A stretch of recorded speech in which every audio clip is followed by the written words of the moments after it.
La bruyère et la mini-rose, deux plantes assez communes et très connues. Mais est-ce que vous connaissez leur secret? À mon avis, non. Alors, restez jusqu'à la fin de cette vidéo parce que je vais vous raconter tout.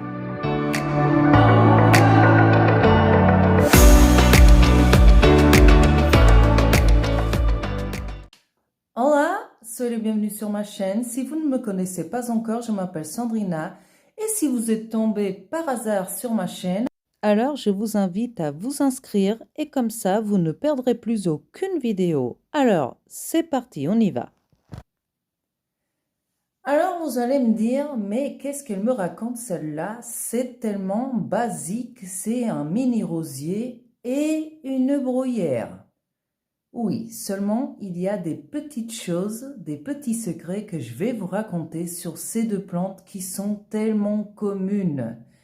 Et elles sont tellement communes parce que déjà elles sont très connues dans cette période de l'année, donc au mois de novembre, décembre, tout simplement parce que ce sont des plantes qu'on peut facilement planter dans cette période de l'année. Souvenez-vous de la vidéo que je vous ai fait dernièrement sur l'automne. Si vous ne l'avez pas regardée, je vais vous la laisser en haut.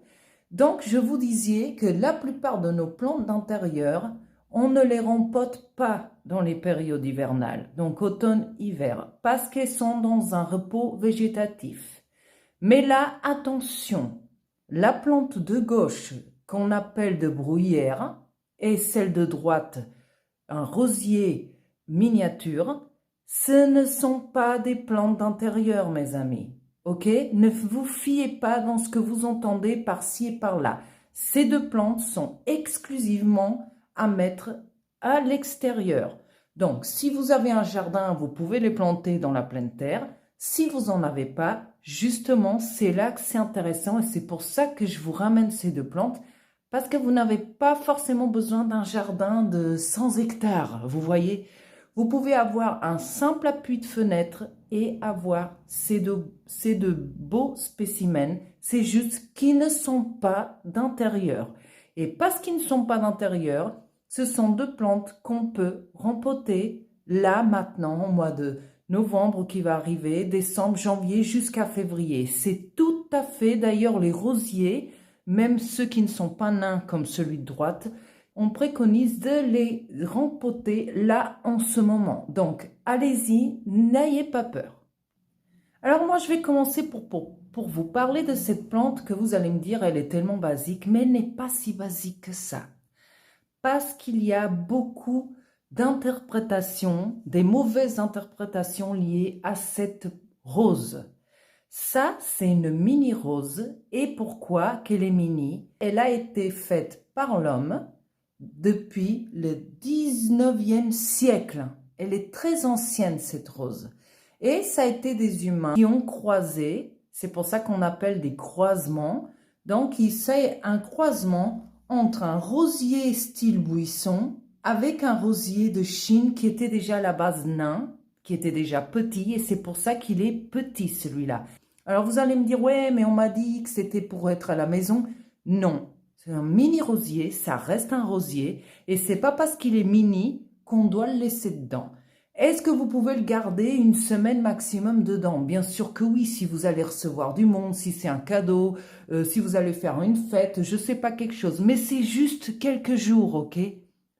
Ce que vous allez faire, c'est le rempoter tout de suite après et l'installer dehors.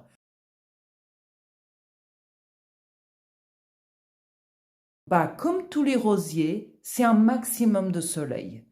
Parce que c'est avec le soleil que les boutons floraux vont sortir. Si vous le mettez dans la terre mélangée avec un peu de terreau universel, par exemple, et si c'est dans un pot, pareil, vous prenez un peu de terre du jardin, et si vous n'en avez pas, vous demandez à un voisin ou à quelqu'un que vous connaissez, ou alors vous prenez du terreau horticole. Ok?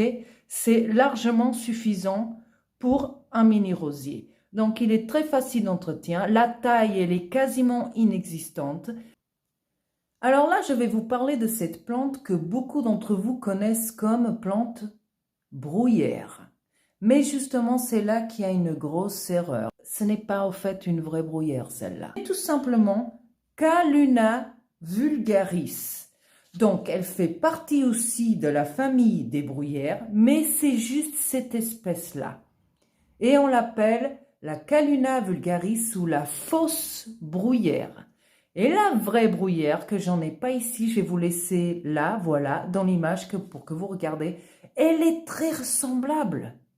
À l'œil nu, c'est quand on ne connaît pas bien les spécificités, c'est compliqué de comprendre la différence. Mais pourquoi, vous allez me dire, pourquoi ils disent que c'est une bruyère? C'est un parfait sosie de la vraie bruyère. Et la vraie bruyère, justement, comment elle s'appelle? Alors, la vraie bruyère, elle a 11 espèces, alors que celle-là, elle a seulement celle-là, la Calluna vulgaris. Et la vraie bruyère, elle a 11 espèces différentes de bruyères.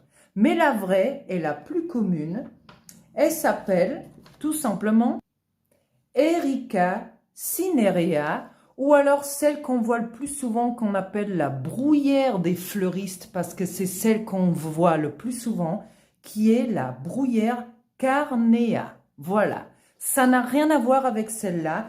Et pourquoi je vous dis que c'est un parfait sosie? Parce qu'elle pousse exactement à côté de la vraie bruyère.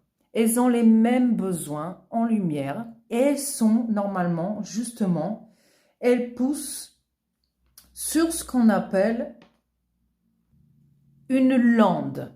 La différence, c'est que justement, la vraie bruyère va être surtout originaire moitié ouest de la France et les Pyrénées, alors que celle-là, la Calluna vulgaris, va être un peu partout en France. C'est ça la différence. Si, au niveau des couleurs, alors dans la vraie, les couleurs elles vont être plus soutenues, alors que dans celle-là, elles vont être un petit peu plus fades. Quand on parle de la Calluna vulgaris, c'est une plante qui est assez facile d'entretien. Elle aime bien un sol assez ordinaire, ok, même au sol calcaire. Ces deux plantes sont extrêmement intéressantes en hiver parce que si vous avez un appui de fenêtre, ok, et que vous voulez l'embellir parce que tout le reste en hiver va être dégarni, c'est vrai, il y aura plus de fleurs, il y aura peut-être plus de feuilles aussi si vous avez un arbre en face de chez vous. Et justement, ce genre de plantes vont vous donner de la gaieté dans votre vie. Vous allez ouvrir la fenêtre et vous allez voir une belle bruyère avec un rosier et c'est juste parfait.